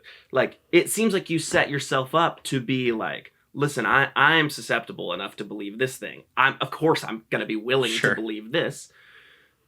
That's where the credit of like the self comes, where it's like, it seems like, I'm not saying you have doubts necessarily, but like doubt is a little healthy because it challenges your brain to work, to understand something clearer. I'm just not as willing to say, I don't understand it, therefore God. And I understand that that's how you're operating. Yeah, there's a real challenge here because there is an instinct. I hope myself and other Christians you've had positive interactions with haven't said, and I'm also too lazy to think about it, therefore God. No, but it's a perception thing. But you know me. I'm not too lazy to think about it. It does still blow my mind that you've come to the same conclusions, though, because I've seen the same data. You know what I mean? And it's so fascinating to me that there is a subset of people who believe that an all-powerful God with a master plan has given me the ability to not believe in him. And this is that predestination thing that I really don't want to slip into, but I have been born to suffer if that's the case. If in my existence, if I continue down this trajectory and I do not accept Christ into my heart or re-accept Christ into my heart, then if that is the truth, I will suffer for an eternity in hell. And that feels pretty not fair. Feels pretty not fair. Yeah, I mean, we can definitely do another episode if you want on this, and you can cut this if it's too many cans of worms to open. I find the right cans of worms. Yeah, that's the episode. But you biblically, okay, we're both getting what we want. I know that sounds weird. No, but I would love. No. Biblically, we're both getting what we want because I see what you're saying. Biblically, I have a desire for Christ, heaven, right? Because I've made a commitment to Christ. My heart is focused towards Christ. I'm already ready to challenge because I think you're going to say that biblically. I don't want it, so I'm not having it. I want it. I want to believe something so certainly that nothing could change my mind. I would love nothing more. Why would I not want that? If I knew that the outcome was an eternity with my friends and loved ones, why would I not say yes to that God? To me, the reason I'm saying no is because there is enough on the other side of it for me to not believe it. And it feels like I'm dismissing you by saying that because I see you as a smart person. Yeah. What you're saying is you can't believe in something that doesn't give you more tangible answers than what it's giving you. Than what I'm giving you. I don't even know that. Oh, that was a question I was asking. Let me set up a little bit. And I've explained this in an episode, but let me just say for the context of this, and you've already heard all of it, but to those who might be coming in separately, I was born and baptized a Catholic. Then at 17 years old, decided I would rebaptize myself as a Christian in the Christian Reformed Church. 2 years later, I was pretty sure that everything I believed was a lie. Okay? Now, I've come around to understand that, I think we're all headed the same place. I think that Buddhists have a little bit right, and Hindus have a little bit right, and Christians have a little bit right, and atheists have a little bit right. That the center should be care and love, and that's why we're here, even though we believe something fundamentally different.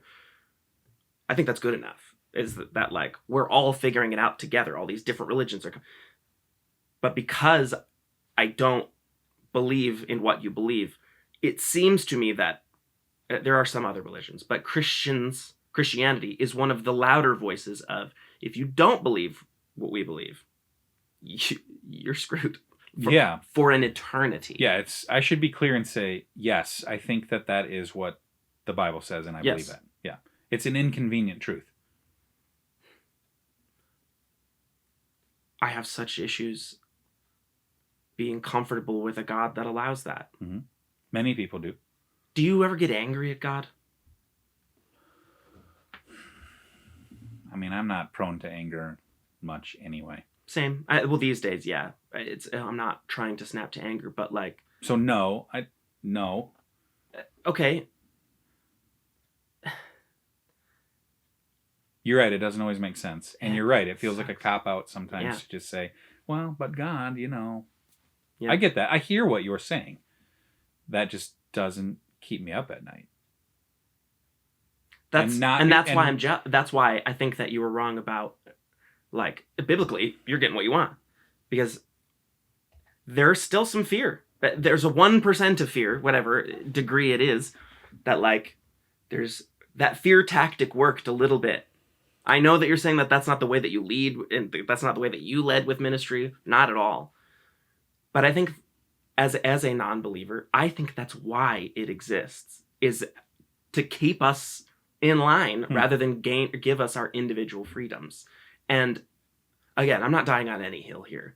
It makes sense to me that over hundreds of years, maybe thousands of years, that's how that could have been done, is to keep masses in line by, giving the Big C church a lot of power. There was groups in the church that thought that was maybe a bad plan. Yeah. Well, there's a 50-50 split of Christians now. And I think you're on the good side. I do believe you're on the right side.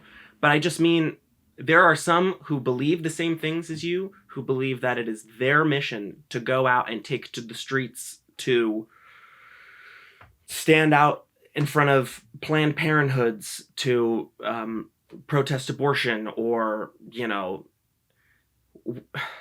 I'm not even opposed to the outcomes they're hoping for. I know. Just so we're clear.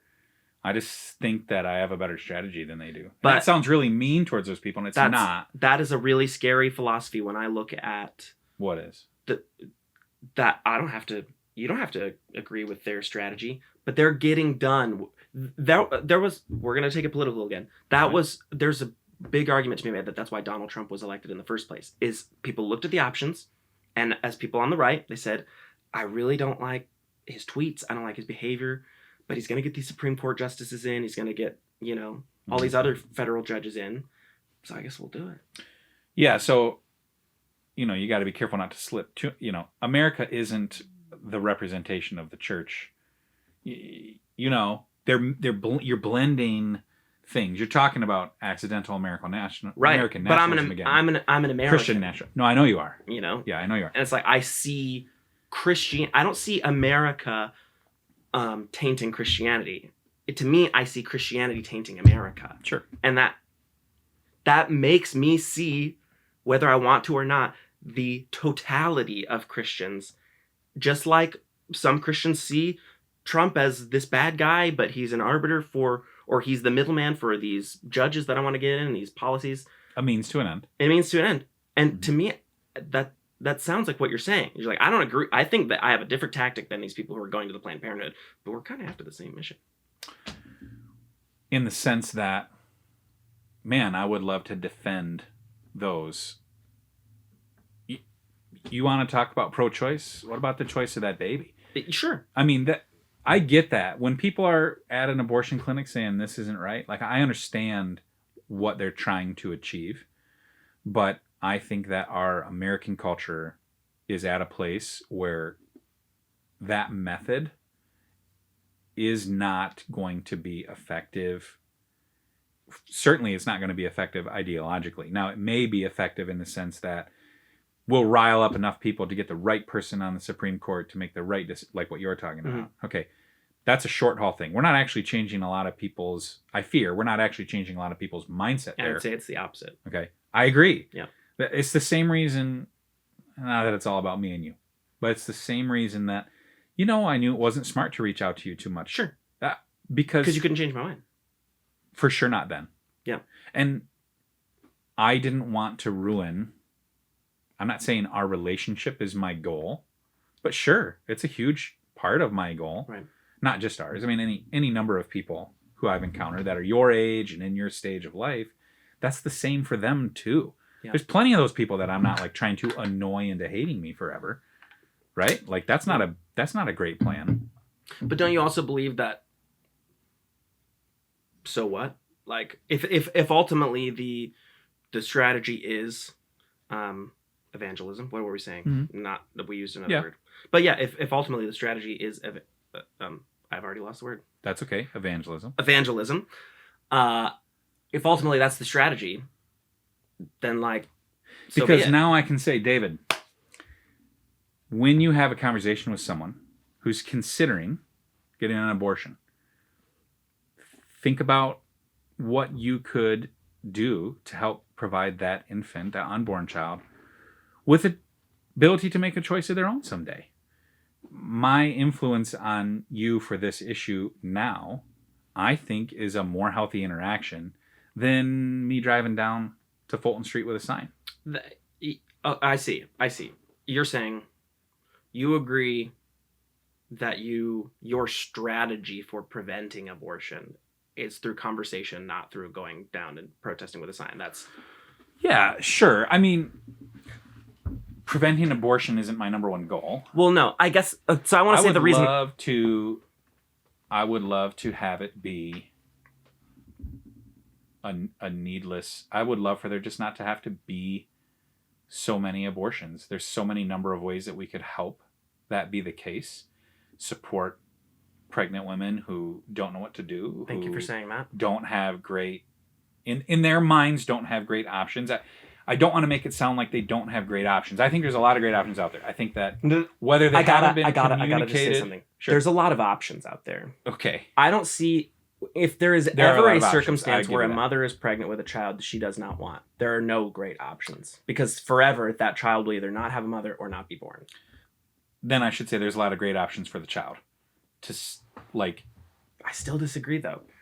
Wow. Suffering for 18 years, believing that my parents didn't love me and that I was unwanted from minute one, sets up some serious trauma for the rest of your life. And I get that the opposite is death. That may very be. I hear what you're saying, but adoption doesn't always mean that. And there's not. It's not a binary options it used to be of like abort this baby or give him up for adoption and never see him again. Right. It's not that binary anymore. Right. There's a lot of other things in between. Like what? What do you mean? Well, relationships where the birth mom still has a relationship with the adoptive parents, where they still see their child, where they whatever. There are options where communities of faith, it doesn't have to be churches, but I'm familiar with a lot of churches, will come alongside a woman who is reaching out for help to carry her baby to term, not knowing how it's going to end, whether that's going to end in adoption, them keeping the baby. I mean, I've been involved in ministries that have helped women who they still choose abortion, which is hard for the ministry to go through that when they think that they're ministering well to but I think they were still actually ministering well to that mother, even though the option ended up being abortion. I think they were trying to say, that's not your only thing, and we can help show you some pathways to where that doesn't have to be your only option.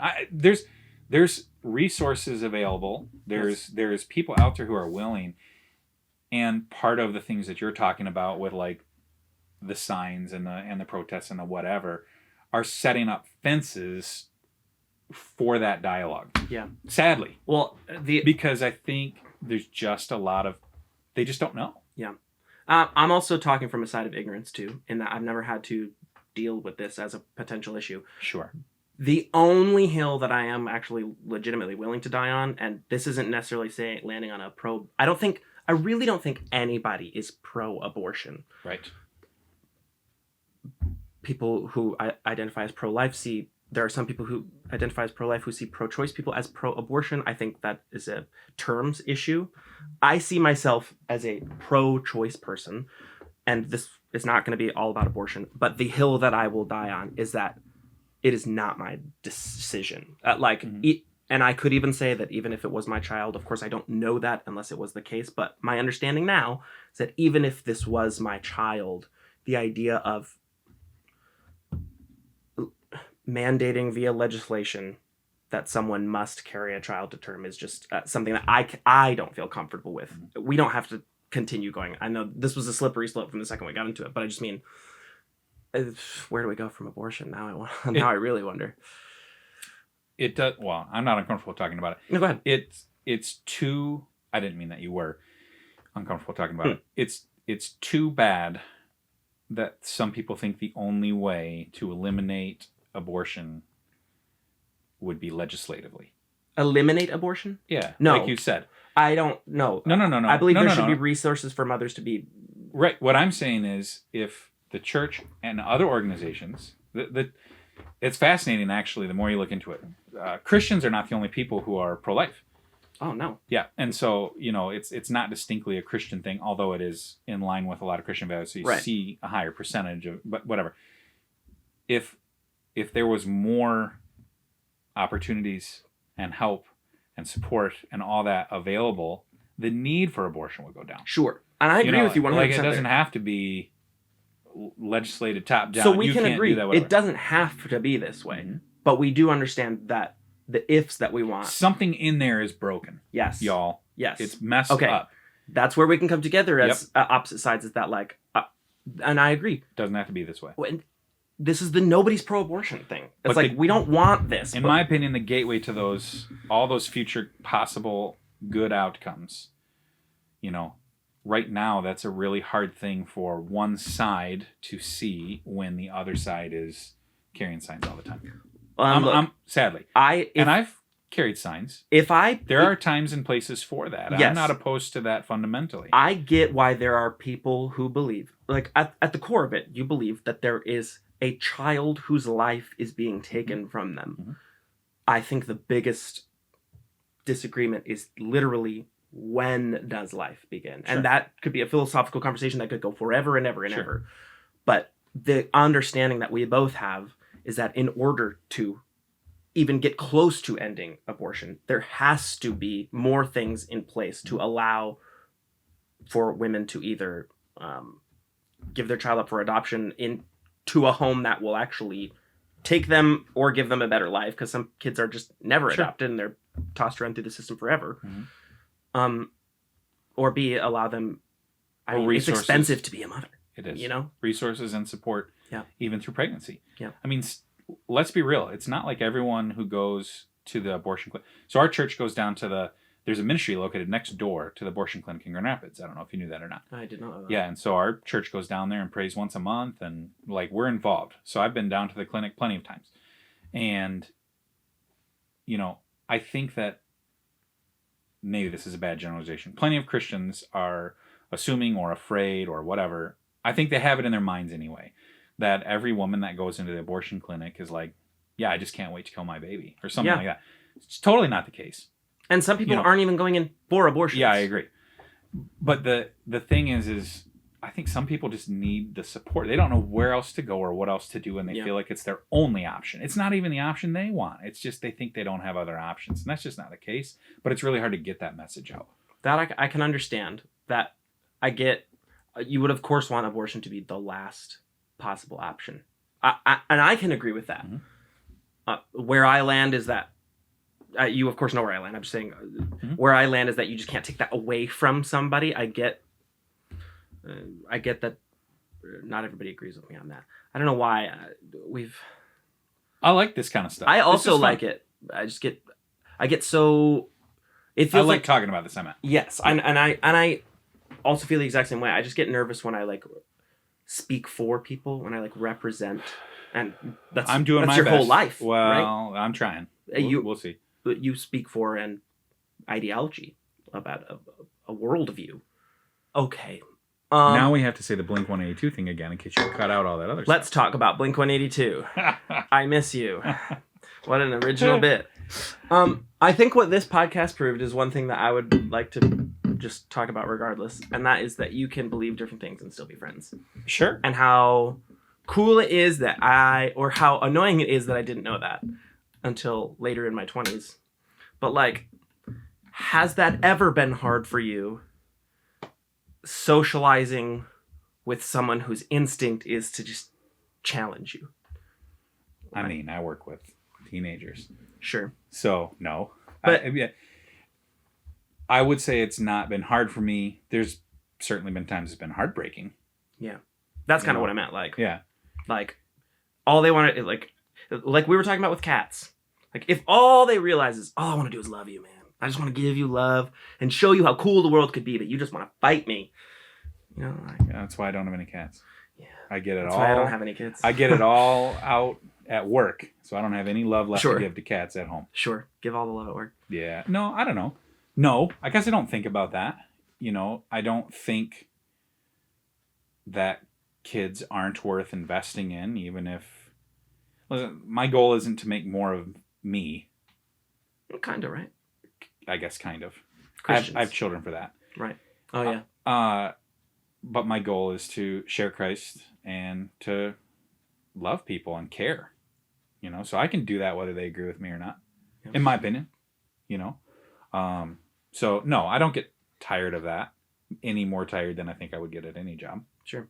You know, it's weird to call it a job. I was just gonna not ask. Because, oh, I love my job so much it's not work or whatever. Like people say, whatever. It's just it is a blurred line. Yeah. You know, just like we were talking about, when does it officially stop of youth leader, youth student, and older sort of friend, sort of mentor, younger to now effectively peers. Right. Though I have more kids than you.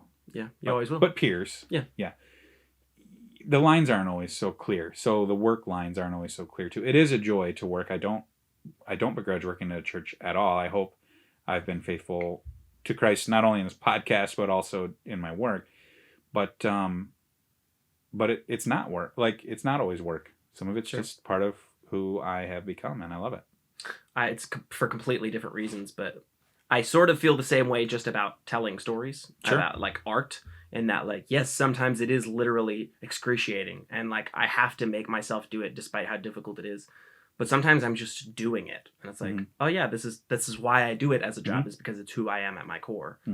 I think when you're that passionate about anything, like, it lends itself to you being better at it. Sure. So you caring about what you do will only make you a better Christian. So at least, unless I'm completely misrepresenting that. No, I get what you're saying. Yeah. I'm sorry. I'm distracted by how far apart we're sitting now compared to how far we were sitting about before. Shall I measure it? Wait, hang on. Were you sitting up? No, not that. Nope, this. I'm measuring the distance, but I think we're this far apart. I think we're farther apart when you were leaning forward before. Right. Oh, it does smell. You can smell it every time we get out. You're pretty close. It smells like within 4 You're right. inches. It just smells It's like old metal. rusted metal. Yeah, well, that's what this is. Yeah. Old rusted metal. For one more time, for old time's sake. You're gonna smell it. Could you just let that go so I remember what it hurts like? I always thought it was gonna hit my arm. Yeah, too. I thought so too. And with that, that wasn't quite the best ending. How far away do you think the camera is? Closest without going over. Wait, well, don't look then. Closest without going over gets to say goodbye. I don't know. Well, like, are we doing what's that show? Price is Right? You were saying? Right. Yep. You gonna go first? Don't or forget me? to spay and neuter your pets. I think that this is 5 feet 2 inches. Ooh, from where you are to there? Yep. I think it's more. I'll say 5'3". Just because you are closest without going over. Well, yeah.